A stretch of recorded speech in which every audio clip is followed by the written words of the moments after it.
Okay, welcome back to the Hammer Time Rackets podcast. With me today, it's my great pleasure to introduce Willie Boone, former world champion. Welcome to the pod, Willie. I'm going to start, I guess, just straight off with asking some questions, and we'll start from the beginning. I was doing some of my pre-interview research last night. And I guess my first question was it Jim Deere or Ronnie Hawes that taught you how to play at Eton? Ronnie Hawes. Yeah. Jim Deere was after my time. He took over when Ronnie Hawes retired. So it's Ronnie Hawes, who was one of the great racket pros. And in those days, it was marvelous. They all the boys who played rackets were called Sir, and we called him Ronnie. Of course, that's now changed. It's the other way around. Exactly. But Ronnie was a great enthusiast. He'd passed his days of being a fit rackets player. I mean, he was about 58, I suppose, but he smoked a lot of cigarettes. And he was a small chap, but he was wonderful. He got you on the court. And I always remember him saying, you're a really good player, sir. You could be a world champion, sir. And he said it to everybody, of course. But it was actually true with me, which was great. And the only, you probably know, I'm the only old Etonian world racket champion. Yes, I was going to say that one of my questions later on is regarding your time at Eton, and I guess it's a pretty great thing, given all the rackets history and successful rackets players from Eton to be, I would assume probably the best by a wide margin, just given all your accomplishments. One of the questions I had was, for guys like me who never got to see you play, obviously a lot of the people from your generation speak about your incredible power and strength as a player, just with your hitting. Did that style come from Ronnie's coaching, or was that just something that you did naturally, or what? Basically, yes. I got very fit playing squash. I think I used to play. Great friend Johnny Leslie, who was #1 in England, squash player, amateur. Yep. And we trained together. And the trouble with most Italians, once they left school, they got very unfit. They didn't like going to the gym and things. And of course, it was just about changing at our stage, where fitness was becoming very important. If you weren't fit, you had no chance. You had to have you had to be good, but also you had to be very fit. And also, I don't know whether you interviewed the peddler Howard Angus, but I did just before you. Yes. Yeah, he was very, very fit, and we always trained. We realized we've got to be fitter than him, because otherwise he'd run you down.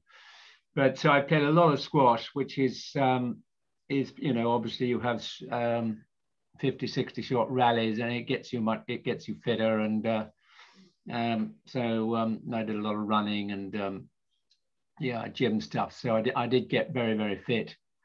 Very lucky, never had any injuries. Willie Surtees, when he was world champion, he worked opposite the New York Rackets Club and played American squash, which is now I think disappeared, with the hard ball. Yes. And he played every lunchtime for an hour and a half, which is, he was very, very fit. But then he moved away a bit, and of course his fitness. I played him when he was at his best, and he got thrashed. But John Pren beat him next time when he wasn't so fit. So fitness is very, very important. But I mean, pure quality probably in the end will win, but you've got to be fit as well. Absolutely. I guess in that same vein, your longevity is somewhat legendary as a player. I think I was doing the math. I think you did were you in 22 finals of the amateurs in a row in the British Ams? Yeah. Got, I guess, 19 years in between your first and last win in the British Open, and came very close in the 20th year against Neil Smith, 4-3. I guess 98 or 99. Would you attribute that longevity to just the fitness training all the way through, or is it good genetics? Yeah, What is it? Always played, huge amounts of racket, squash, never really stopped. So yeah, played tennis in the summer and things, and just kept very, very fit, and and lucky with injuries, no injuries. That's amazing. Are you still playing tennis at all, or squash or anything like that now? Well, I was playing squash, but this ruddy pandemic has closed it down for about 18 months. So I think I've probably had squash, but we play a lot of the racquetball, which again is very, very good fitness. You can't kill the ball because it's great big thing, but it's quite fun. It's not as good as squash or rackets, obviously, but it does. Again, for aerobic, for fitness of the lungs, it's unbelievably good. Yeah. You can't put the ball away. I'm still pretty fit. I still play singles, good hard tennis singles, and golf, cricket. Play 30-40 games of cricket each year now. So I'm just incredibly lucky. Nothing hurts. Sooner or later, something will happen. That's amazing.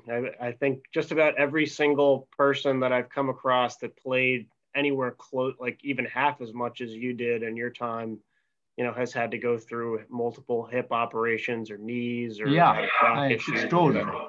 It's unbelievable. How many courts I've run around, and my knees and hips are absolutely perfect.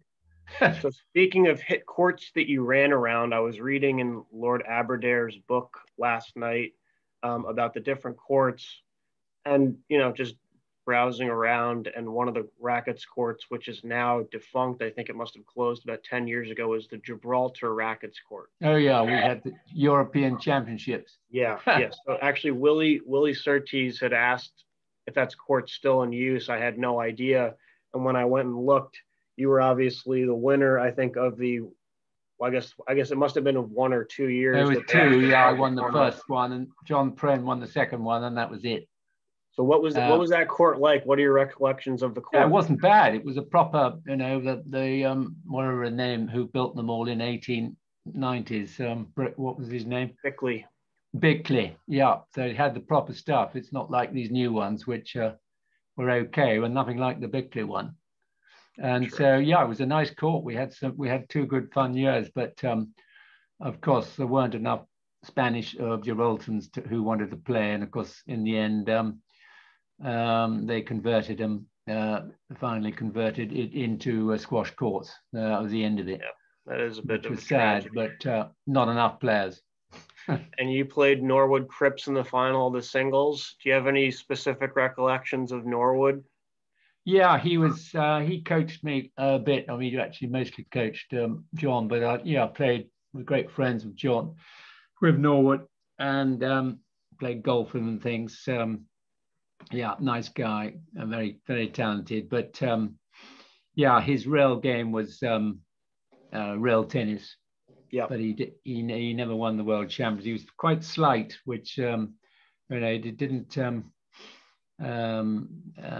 He was thin, 5'9". He just didn't quite have enough power to win either. He looked very thin. He didn't get near the rackets, obviously, but so I could always beat him fairly easily once I was amateur champion. So, the next year, of course, Gibraltar, there was a lot of parties and things, and I had some very heavy nights, and John probably would have beaten me anyway, but I did a Willie Surtees a bit.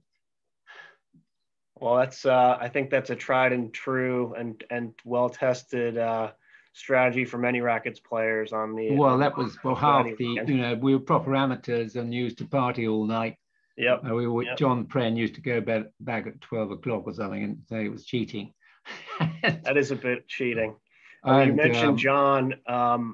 obviously your rivalry with John, having gone back and forth a ton in the 70s, 80s, and I guess even 90s, is very, it's a pretty impressive rivalry. I read, and I guess to win your first amateur, you came back from match point down 14-10 or something like that, and won 17-14, and then won the World Championship by 3 points against him a few years later. Yeah. What was it about that rivalry? Was it that you guys were just so evenly matched? Was it the style? Yeah, we were top of, we won everything basically, and swapped titles. He was taught by Norwood, and I didn't. Well, I had Tommy Pugh as a coach, who was interesting, and but he was a great chap, Tommy. I won the amateur doubles with him, and but he did know what he was talking about. But we were pretty equal, rackets. I mean, you get on top, you can win, or you have a bad day, and the racket's called. It's a bit like cricket, if you're not seeing it quite, you can get beat. No, we were very equal. And the great thing was, I thought that because he had probably more fine striker of the game, better classical shots. Yep. So I thought, right, well, I'm going to get fitter than you, and once you get tired, you're not going to win. So several times I got him tired, and it's right like squash. You get somebody tired, you kill them. That's tough. So one of the things that stuck out to me, you made so many finals of the British Open and singles and doubles. I think you, as far as I could tell, you won 6 singles and 9 doubles. Is that right? Or about 8 or 9 amateurs. Yeah, six opens. Yeah. I mean, doubles, I won huge amounts of amateur opens and Noel Bruce and etc. And all with different partners. Did you enjoy doubles more than singles? And if so, who was your favorite partner to play with? I mean, doubles is basically a better game for rackets, because it's such a big court. Singles is, I mean, obviously it's fun, but the rallies are obviously not as long. Whereas doubles, I mean, it's quite extraordinary. The 20, 30, 40 shot rallies, it's amazing fun. Yeah. And so I really did enjoy doubles, and I had some good partners, and we won a huge amount of and indeed in America, Eddie Almond used to fly me over and provide everything, including girls, and we won, I think, 6 or 7 amateur till wretched Owen Brown built in up some bandit, and so we got done. But we had a good run. About six times we won the amateur doubles, US amateur doubles, which was great fun. For the more serious matches, who was your best or favorite partner that you played with? Probably Randall Crawley, who was a great friend. I used to go on holiday with him in tennis. We played every sort of game, and we'd won about 6, 7 amateur doubles, open doubles, and I mean, you probably know about the tragic end of him. Yeah, it was terrible. So that was. Tim Cockcroft, played with him, and he was good fun. He's a good player. And Tommy to start with, he was very good. So good experience. Who else? Mark Hugh Williams, but that was all in the Noel Bruce. Mm-hmm. So it was really Crawley, Pugh, Tim Cockcroft, and a little bit with the coach now at Eton. We nearly won the world doubles, but not quite. Smith and Hazel beat us very close. Yeah. You actually, I looked, you partnered with Neil in I think 1993. Who played the right wall in that pair? You and Smith. I played in the double, did I? Yeah, with him. God, I can't remember. Did we win it? You lost 4-0 to, I want to say, Pren and Mail. in the final. Oh, right. Yes. Yeah, that makes sense. Yeah. Yeah. Yeah, they were obviously Male was seriously good. Yeah. And so Pren always picked his partners pretty well. Yeah. So, yeah, that was a pretty solid. They won it 5 or 6 times in a row. That's for sure. Yeah, they did. I think you bookended their wins. I think you got the better of them on several occasions at the beginning and then again. So you mentioned Pren, you mentioned Male, you mentioned Surtees. You know, I guess aside from yourself, who would you have considered to be your toughest opponent or the best player of that generation? Well, I think James Male, I think, was probably, was the best of a lot, probably, in that everybody said he had no chance of winning because of his double-handed stuff, but he was ferociously competitive. I mean, I'm competitive, and I reckon he was more competitive than me. And he was a real perfectionist, and he just hit the ball with extraordinary, with a double-handed on both sides. Hit it, especially in singles. You know, hit it much straighter. Yeah. Whereas I was a doubles player, I'd smash the thing in the in the sideball, but you should singles better to try and hit it straight. But he was, I think, the best. I mean, he's 11 years younger than me, so I didn't really compete with him. I lost in the World Championship, the playoff, but he was, by then I was, whatever it was, 30, nearly 40, I think, and he was, 29. He was getting at his peak. So we remember playing I did play him in the amateur doubles once. Had to pay him. He was pretty mean. Again, you haven't cut that a bit, but he was. We won 4-love in the final. I mean, it just killed everybody. And when he was playing doubles, was he playing? I mean, obviously he's on the right wall. Is he still hitting Is he hitting single-handed forehands, or is it random what he's doing, or is he hitting? It was all double-handed. Everything. Really? Everything. I've seen video of him play. I saw him play. I mean, possibly if he was out of reach, he might have had the odd single, but otherwise he was so quick that he was always double-handed. Yeah, it's fascinating. He was taking the racket. Some of my hammered serves, he'd take it on volley off the back wall with their 2 hands. I mean, it's quite extraordinary. Yeah, Neil talks about, I think, the way he would pick the ball. It would bounce, floor sidewall. Most people would just take it off the back wall, and he'd be able to pick it floor sidewall and straight. He was. I think. I mean, he shouldn't have lost to Smith. He got injured. Smith was lucky to win the world thing. He had to retire, but he was basically, I think, it was 12 or 14 years. But having said that, Stout, I did watch Stout a few times. He was, again, he played squash, he was top 100. I mean, I was an amateur top 30 in England, but he was in the world top 100. And squash was much tougher when he was playing. So he was a seriously good squash player. Yeah, he still is. Of course, his fitness was unbelievable, the speed of those guys. So he was a seriously good racket player. Yeah, I mean, nobody could beat him.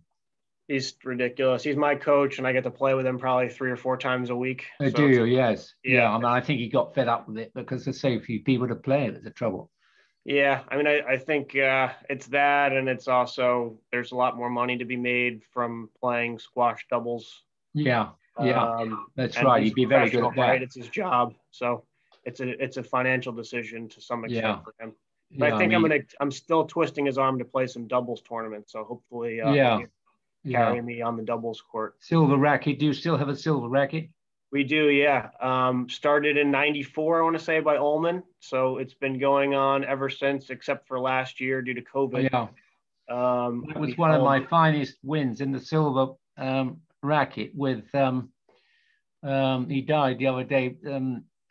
What was the hell his name? Smoked cigars. Lou Habina? What? Lou Habina? Yes, I mean, he could hardly move in the court, let alone hit it. I played with Lou in his last silver racket.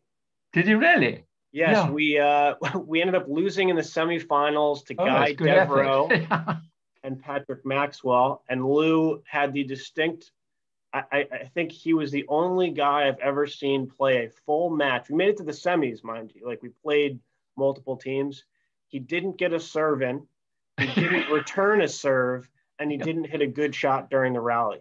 Yeah, yeah. But he talked the whole time. He was chirping everyone the whole time. Yeah, yeah. He was unbelievable. I just couldn't believe. Too. And I think we were playing. I think we were playing Mail and somebody. He got so annoyed, Mail, he gave up. Checked when they beat but it was an extraordinary victory. Yeah, but that's amazing to hear. Yeah, yeah. But yes, I always flew. Eddie said, "Oh, come over. We'll just put down the expenses down in New York. Just sign my name, and a marvelous time." Yeah, it's still a great tournament, and it's grown significantly to have the tennis, the double squash is now extremely high level. The tennis, all the best amateurs come. Yeah, we actually had the U.S. amateur there in 2019, and it was a great tournament. Larkin actually won. We changed the balls back to the old Nigel Gordon balls, and they were much faster. And was that right? Yeah, he got his serve going. Beat me in 5. And it was like he just lights out with the serve for a couple of games. So one of the questions that I'm always most interested to hear from guys of your generation is, obviously, I guess a little bit before your prime, they switched from the catgut to the nylon strings, and they started to reinforce the rackets. How much of a difference for you as like a heavy, hard hitter did that make for your game? Yeah, it made it certainly financially. I mean, 1 year, I think it was, well, whether it was after, but I went through 76 rackets in a year. Wow. Maybe done a third of that. That's pretty impressive.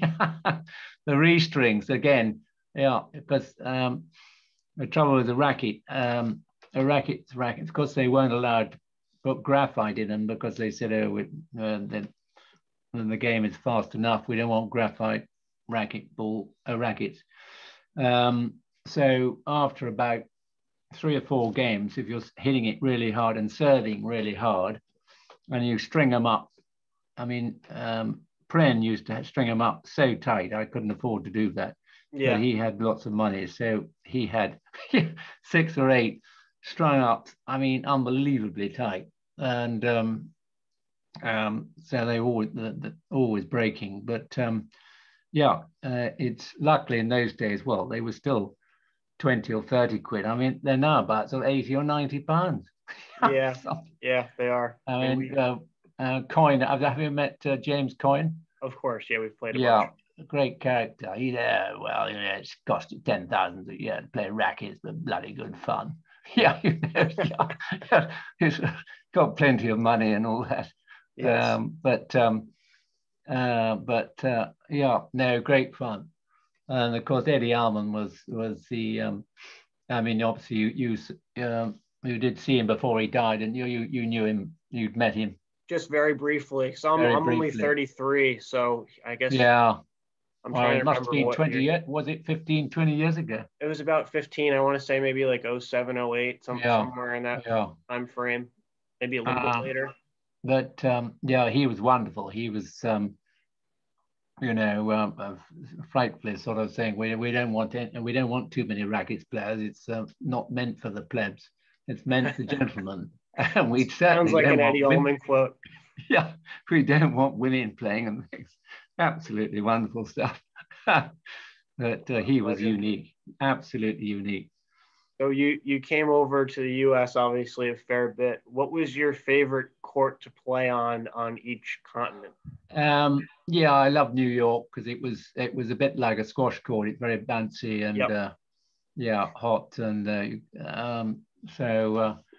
but I always liked Montreal, and obviously I won the first round of the World Championship. Montreal was a great court, and then obviously Chicago was great, and that's one of the great courts.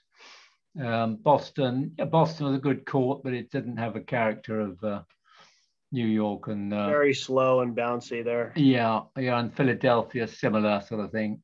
That's rapid. Yeah, true court, so fast. Yeah, but those two court, and Detroit was interesting, to say the least. Servers court for sure. Yeah. So I won a few amateurs there a couple of times, and pretty extraordinary eventful things with parties. Absolutely outrageous. Yeah. So I mean, I went 2 or 3 times every year for about 12 years. I can't imagine why. I got away with it. I don't know, but no, with no, a lot of stories. It was great fun.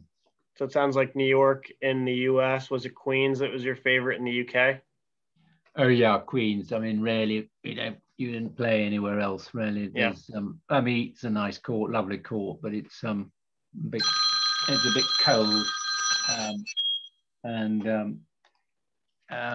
but in the summer it's warm, and the winter it's very cold. They're eaten, but it's a very, very good, very, very good court. But Queens, the old Queens court is marvelous. So I always get used to it. Yes. So Howard and Willie, obviously, they mentioned your competitive streak, and you obviously mentioned it as well. Howard told a story. I don't know if you remember this when you were playing. It must have been either a World Championship or a British Open, where he was walking to the service box and you knocked him over. You remember what happened there? I can't remember that. Howard was, yes, he was very, I think he blackballed me for the gestures or something, I was a sort of slightly sort of, who's this young chap? Because Tommy Pugh was very competitive, and I didn't know, I can't remember knocking him over, but anyway, if he said so. But I do remember being 3-love down in the qualifier and then beat him 4-3, and then won the next one 4-2, and sort of 2.5 hours each match. Unbelievable. Wow, that is unbelievable. Surtees was too good. Again, Howard was lucky to win the World Championship because Surtees had flu when he played them. He shouldn't have played, but of course he did. Yeah, I guess Willie said he had gotten hit in the eye too. I guess the week before. But, it seems like Howard did have quite a good run towards the end, sort of 76. Oh yes, he won the Open. Yeah, he was pretty good over here. But Surtees was always better than him. And he had to play Surtees at his best. Yeah, Surtees, I mean, hearing about the way that he played, and obviously having gotten to play with Jeffrey Atkins a lot in Chicago, I'm sure was a huge boon for him. Yes. He basically intimated that he more or less went over to Chicago, a great reason in part because Jeffrey Atkins was over there. So you don't get too many people who are making career decisions on their Rackets game.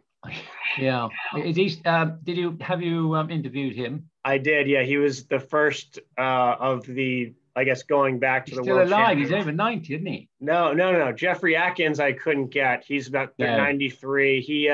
I connected through, I don't know if you know Nick Jones, a tennis player. Nick knows his son, and I guess they live in Hailing Island, and his son just said he's very deaf.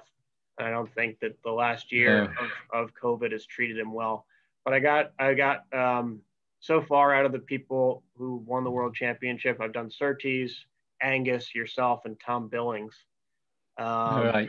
So I'm going to be going through the rest of the. You've got quite a few more. Yeah. I do. Yeah. I'm going to probably try to do James with Jonathan Larkin just to mix it up a little bit, hear from a doubles pair, and hopefully get some more banter going on rather than just asking the same types of questions to everyone. Yeah. But it's really interesting for me to hear from you guys and get everyone's, different take on the game and hear who they thought, who the best player was in their era, how the game changed with the different racket technology and ball. And, just hearing some of the stories about stuff.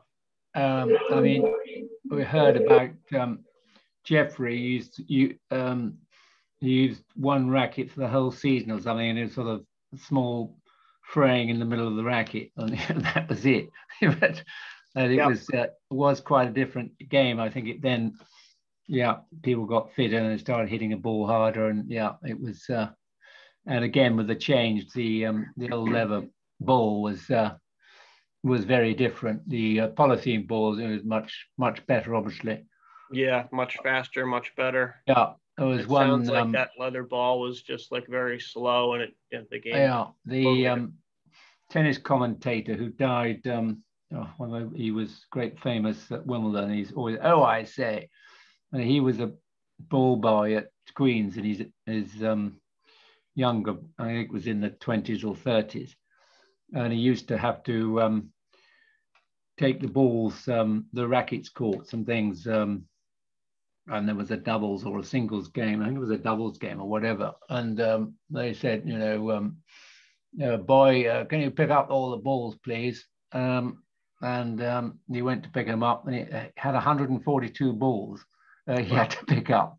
Wow. Yeah, but they had a new ball every other game practically. Bloody things, it was because they were like stones, completely dead on the back wall. Very lot of serving. Yeah, I guess the one of the things that I think Willie had mentioned was like the serving totally changed. They were much more focused on like the heavy cut of serves and trying to keep it short. And then when the balls changed, it was just about hammering it in there, not necessarily hitting a hammer, but hitting as hard as you can or close to it and getting it much deeper in the court. So yeah, that's right. I think I was quite well known for that hammer serve, which was always quite fun to do. It was probably easier to hit with nylon strings, I would assume, and a reinforced frame than it was with the catgut. Oh yeah, you wouldn't get the pace with the old rackets. But I used to use the hammer quite a lot, and I remember in Montreal doing a hammer across all the old boys in the front row and things, because frightfully dangerous. I got the chap, he didn't see it at all, and luckily had glasses on. It smashed, I think it was the right, and the whole lens, you just sort of splattered. Thank God he had glasses on. Jesus. And then one in Detroit, the American came and said, I've never seen this racket before. Some young chap, and he was in the gallery, and I did a hammer serve, and he wasn't watching. And he'd only been watching for like 10 minutes. He hit his head. He had to go to hospital with 4 stitches. I don't know whether he watched again. I would assume not. I've had the honor of, I broke my stepmother's finger in a match. I think the first club championship match that I played. And she got hit in the gallery. Yeah, and then Devereaux in the same match hit his wife. So we were doing headshots all the whole match, which is it's a dangerous game. You got to pay attention. Yeah, that's right. Yeah, there's usually some young athlete who will sort of throw his hand out and catch it, but if that doesn't happen, it's dangerous. That's dangerous too. That can break your finger if you don't catch it on the right spot in your hand. That's right. Yeah. So the last thing I had read the article, obviously, after you won the British Open for the last time, and they mentioned your son was, I guess, 10 years old at the time. Is it now your grandson? Is Ned Boone your grandson or your? No, he's 32 or 3 now. He lives in America, in Austin, Texas. Okay, and I guess he was at Baylor. Is that correct? He was a tennis player at Baylor. Yeah, he was at Baylor, and then he ended up at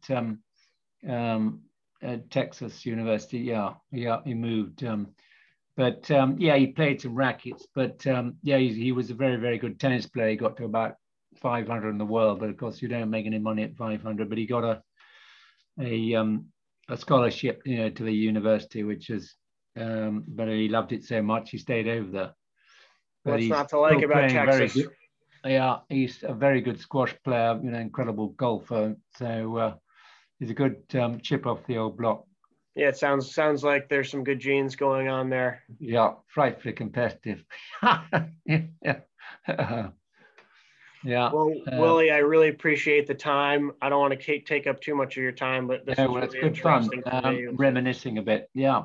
It was a real treat for me. I'm gonna be posting this. We've done one other pod about just finishing up our review of all the courts in the UK, which we've got to put out, and then I'll be putting this out probably right after that. So I'll shoot you the link when it is up, and again, I really appreciate your time and taking the time to do this. Well, not at all. Good to meet you. You too.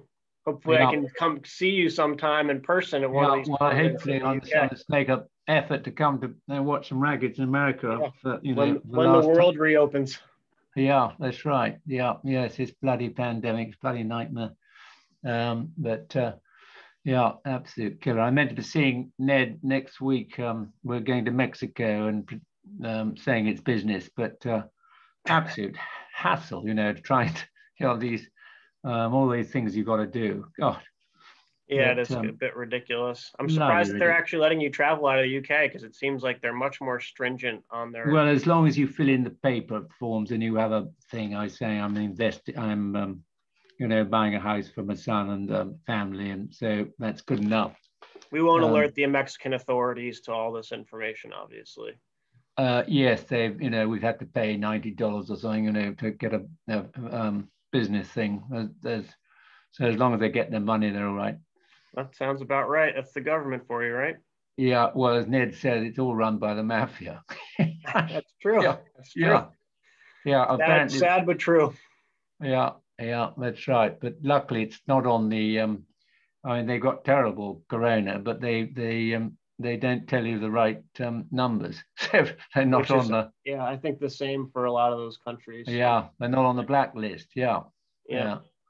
But a lot of Americans go to Cancun, and we go down to that beach place. It's beautiful. Yeah, it is beautiful. I went down to Mexico for squash when I was at university. Oh, did you? We went to Puerto Vallarta, which is an interesting town. Yeah. And they had quite a nice squash court there. There's a couple of courts there. Yeah. I don't know if the floors are sprung though, and they're open air.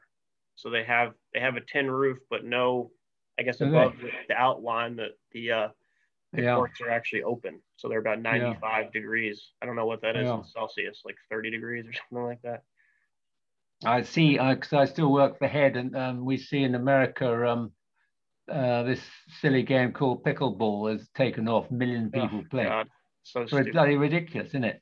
But having said that, Ned, he coaches tennis and he does paddle, and this billionaire pays him $300 a week to teach him pickleball. So Ned, who's a good tennis player, squash player, so fit.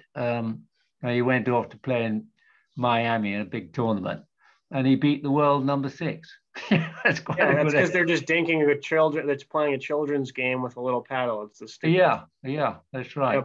Paddle tennis is one thing. The platform tennis, which is again, paddle. That's a bit of a skill game. Yes, and then paddle. Pickle is easy. Yeah, pickle, you can do anything. I mean, I saw it on television the other day. I can't imagine what these people who play pickleball would do if they saw Rackets played on television. Yeah.